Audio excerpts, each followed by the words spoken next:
Hi everyone, my name is Pastor Michael Linderman. I'm the pastor of the Lutheran Church of the Redeemer in Ramsey, New Jersey, and the vice pastor of the Lutheran Church, Calvary Lutheran Church in Allendale, New Jersey.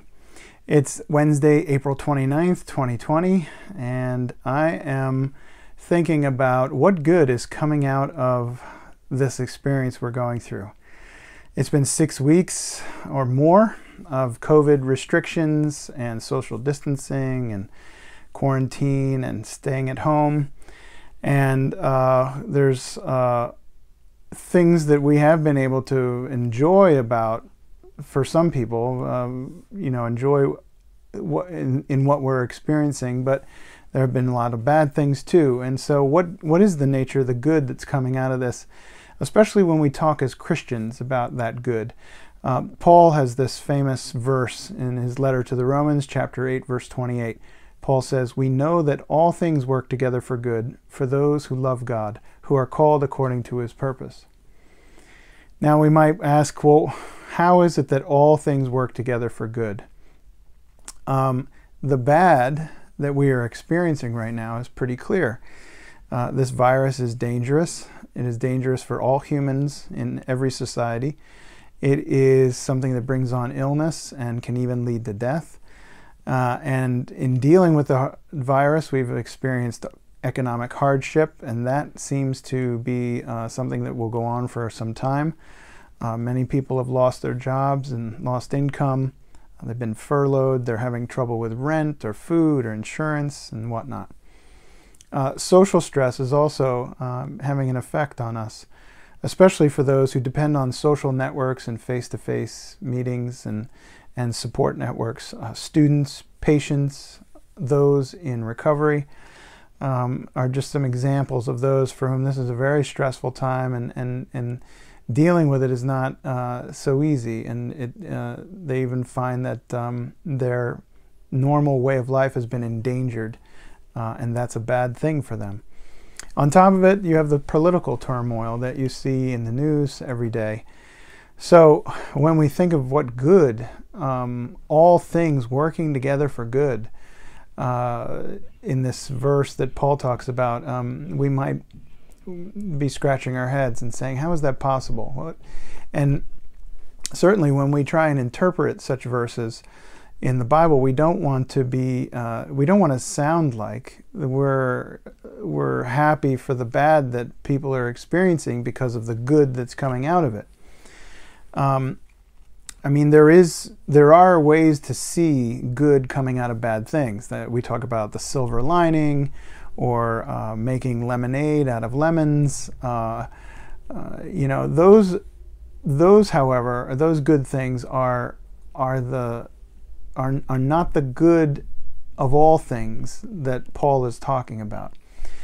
So I don't want to dismiss them, but I also don't want to make the good that we're talking about sound like it's dependent on the bad, or that God somehow lets these bad things happen to us so that he can create good things.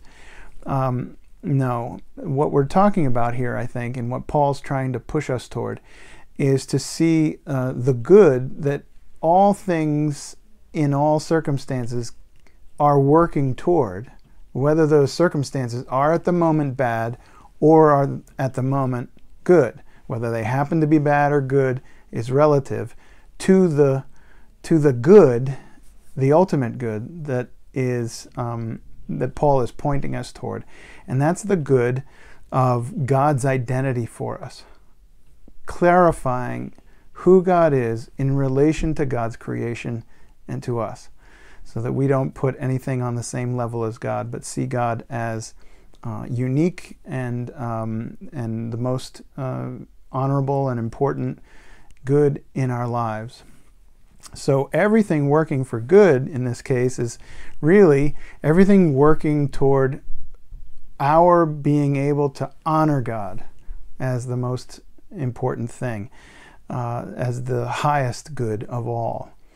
And God also providing a way for us in all circumstances to call upon his name, to reach out in prayer, to look to God for good things, for sustenance, for help, for healing, for faith, all of that is the good that is that any circumstance that we encounter is always working toward.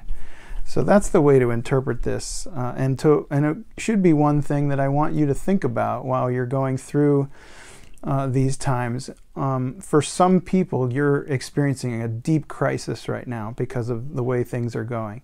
For other people, it's not so bad, right? And it's a hardship, it's unusual, it's sometimes a pain, but it's not playing out evenly for all people, and that should be obvious to us.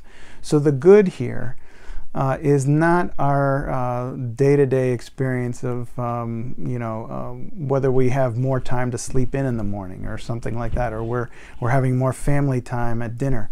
Those are good things, but that's not really what Paul's talking about. The good that we look to in this time in crisis, but also at any time, is that we may repeatedly put God above all things in our life and trust God above all things, and that we might have faith to call on God in all circumstances, good and bad, to ask God for help, to implore God, come to our aid, save us, Lord, help us. And if that happens, that's the good, the ultimate good that is available to us in any moment. If we can think of it, and if we can remember and come into the habit of doing that in our lives, we usually do that in bad times and in crisis when we have no other resource or no other place to turn to. But it's, again, something we should do in good times as well. So I hope this helps in your personal faith and in your outlook on things right now. Appreciate the good things that are happening around you and in your life. Pray for those bad things that are happening, and pray for yourself and your family and loved ones and those who are in the midst of crisis.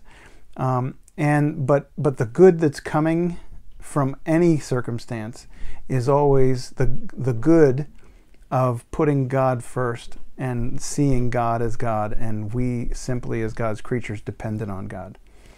May that be a blessing to you in this time.